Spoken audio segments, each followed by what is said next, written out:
Crystia! What's going on, ladies and gentlemen? Welcome back to the Fringe. It turns out a lot of people have been asking about recent polling and whether these polls are accurate or not when it comes to what's happening in the next federal election. What's happening with Mark Carney as he's on his way into being installed as leader of the Liberals and essentially the next Prime Minister of Canada, which, by the way, he's getting without an election or without a mandate. That's a whole nother story. Now, we've asked multiple times, why is he being given government clearance? Why is he being shared sensitive documents that he shouldn't be getting as an MP unless he's a sitting MP, unless he's an elected official? Now, somebody has told me via email that they have asked and been told that, well, it's because Mark Carney was hired by the Liberals, which means he went through the privy process and now he's allowed to get access to information. However, regardless of that fact, I personally don't believe he should have that access when folks like Ruby Dalla and those who are also not elected MPs or officials don't have access to. That's just a personal opinion. But what we're starting to see is with the expansion of Doge in the United States, many people over the last week have started delving into what finances can we find that the government in Canada is needlessly spending on? When we look at, again, if you don't know about Doge, they're looking into NGOs, they're looking into waste, they're looking into how politicians are essentially making millions upon millions of dollars while only having six-figure salaries at the end of their terms. The United States is uncovering a massive drainage of their swamp right now. And people in Canada are asking for the same. Before we get into today's story, I just want to show you that over on our shop, you hit the shop button down below our video. We currently have the Canadian Doge clothing line available for mugs, shirts. People have been buying it a lot lately. They're enjoying this one. It is on sale for about the next 24 hours. So if you want to save a few dollars, now's the time to go over. It supports the channel too, helps us out a little bit. And that way you guys get something for supporting us. But anyway, it's there for a little bit of fun for anybody who wants to jump in on it. I'm certainly not trying to hawk it your way or say you must go pick it up. But let's get into why it's important that we get this in Canada. Last night, I had the privilege of going with my wife, Mrs. Fringe, to hang out with good old Dr. Jordan Peterson.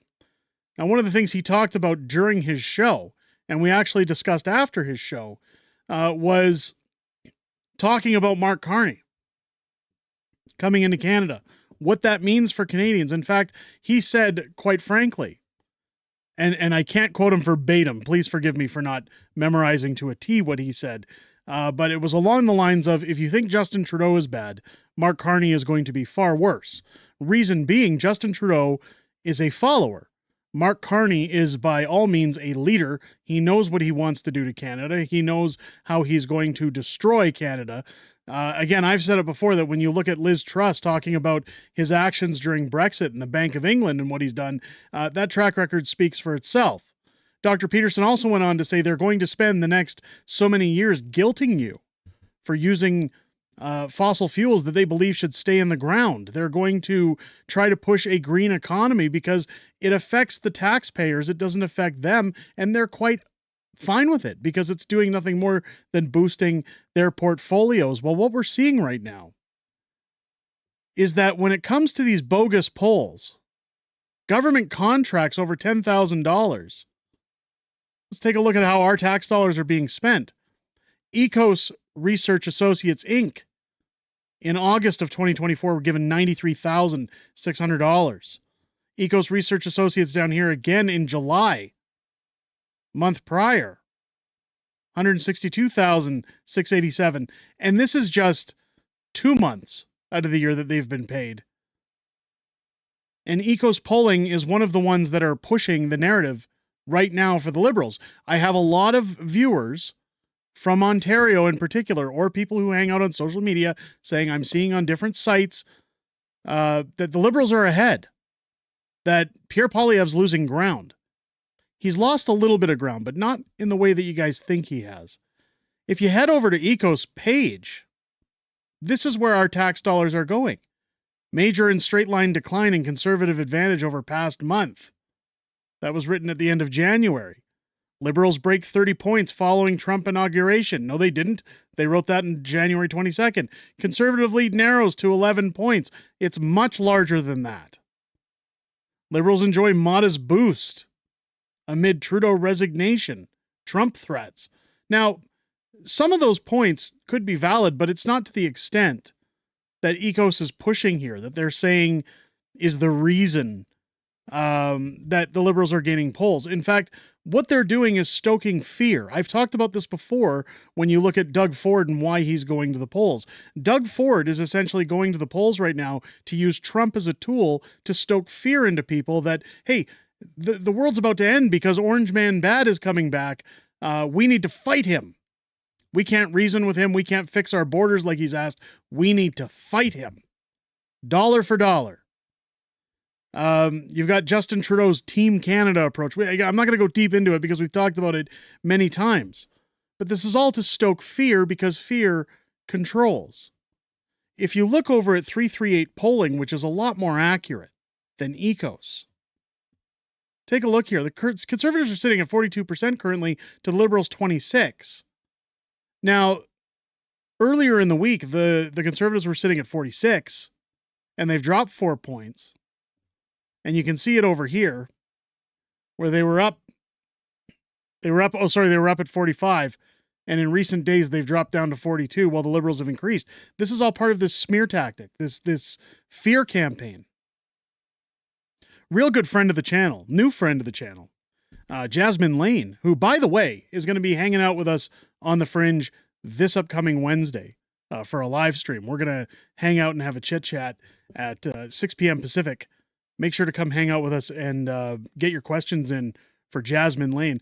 Absolutely fantastic YouTube channel. You guys should check her out if you haven't already. But what she says here is very akin to what Dr. Peterson and I were talking about last night. When the government and media is trying to get you to focus on a feeling or a threat, remember that they are getting you to pay attention to the symptom, not the cause. Generations of indoctrination has trained and manipulated us to think that the symptoms of a particular issue as the problem, which can leave people not asking questions about the cause, let alone addressing it. This is where Canada is right now. And this is one of the things that Jordan Peterson stressed very highly when discussing this topic last night during his show. That what you're going to see in Ontario, and where his concern lies moving ahead, is the same thing I've preached on this channel before. You're going to see a lot of people where the votes matter per capita in large per capita areas of Ontario that are going to forgive the Liberals because Mark Carney is at the helm. Take a look at what it's showing here. So, for example, climate change and natural disasters, the symptom are actual wildfires, hurricanes, and extreme weather events. Here's what they want you to feel: guilt and fear, blaming yourself and your carbon footprint. Why? So they can tax you. So they can tax you into poverty while virtue signaling their way out of into those who have investments in green environment initiatives.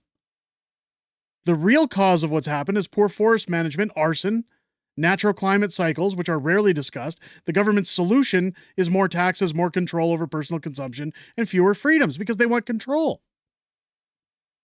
Take a look at racism and social division. Again, think of what's been going on over the last 10 years in particular. People feel racial tensions, discrimination, cultural divides growing. What they want you to feel is victimhood or guilt, depending on your demographic. The cause is the government and media profit from division. There's no better news than bad news.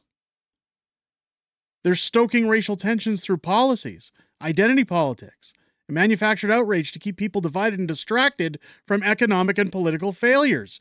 This has been apparent throughout Justin Trudeau's entire career. In fact, we've talked about distractions multiple times, how everything is just theater to keep your eyes off of what's really going on. It's similar to a magician. The whole reason illusions work with magicians is because they have what's called the distraction, meaning your eyes are following their hands while they're doing something else in the background. The housing crisis, the symptom. Rent and home prices are unaffordable for most Canadians. What they want you to feel is anger towards landlords, real estate developers, and foreign investors. The cause of what's going on is actual government policies, mass immigration without adequate housing infrastructure, and restricted zoning laws that are artificially inflating prices. Instead of asking why supply is so constrained, people are encouraged to resent landlords. It's their fault. They're greedy, right? Nothing about red tape, nothing about why these things are happening. It's all by design. And the reason I wanted to point out the ECOS funding, I mean, just the last year alone, almost $300,000 paid to ECOS to twist the polls in favors of the Liberals, hoping that enough people say, well, there's no point in going out to vote because the Liberals are in the lead, the woke are going to vote for it, whatever you want to say, or for people to fear, again, that the Liberals are coming back into power. This is where I've said that getting a Liberal Party membership and trying to vote for anybody but Mark Carney is within everybody's best interests. Now that that date has passed, I'm curious to see, with the amount of record-breaking Liberal memberships as they claim, whether those are folks who jumped online on the internet to do that, just that, and make sure that Mark Carney doesn't get in, or if they're just generated memberships in order to install Mark Carney. I'm going to go with the latter. I'm willing to bet he's already acting as though he's the prime minister. He's definitely going to be installed. I have no reservations about that, but nonetheless, ladies and gentlemen, what we're in for, if we don't start questioning our future governments, if we don't start getting out there and supporting those like the Conservative Party that want to actually aim to change our laws, whether you like Pierre or not, you have to admit, out of all of the options present right now, he's the best one. Even if you're a PPC voter, anybody voting for PPC at this point, yeah, you should support who you want to support, but you should also look strategically at the voting process and say, look, they haven't got any seats before. They're not going to get any seats right now. Why vote split when we can ensure some form of getting us out of this hellhole of this country that we're in by ensuring, again, folks like Mark Carney don't get a 4-year mandate from a bunch of woke, uninformed, fear-mongered, indoctrinated citizens that are paying attention to government-paid polling, government-paid media, government-paid crises that are manufactured, you name it. We have a huge problem in Canada. I think we need Doge Canada as soon as Pierre Poilievre gets in, if he can still get in at this point. We'll see how these tactics go as we move further towards a federal election. With that being said, ladies and gentlemen, let me know what you think down below in the comments. Do you believe that it's a lot more than $300,000 that's being funneled out to these polling offices in order to twist the results in favor of one party over another? Let me know what you think down below. If it's your first time here, I hope this video has earned your subscription. Make sure to hit that button down below. Join our large Fringe majority, which is growing at an alarming pace. We are just stacking on subscriber over subscriber every single day. So join us in our large Fringe majority. Turn on your bell for notifications. Join me live here on the channel this Friday and every Friday for Friday Night Fringe, our live streaming show where I'm joined by my beautiful wife, Mrs. Fringe, as we go back and forth with our the most amazing YouTube community on the platform, and hear what you guys have to say outside of making these videos. We look forward to hearing what you have to say every Friday, but we most importantly looking forward to hearing what you have to say this Friday, starting at 6 p.m. Pacific, 8 p.m. Central, here on the channel. With that said, ladies and gentlemen, I hope you enjoyed this video and have a great rest of your day. I'll catch you on the next one.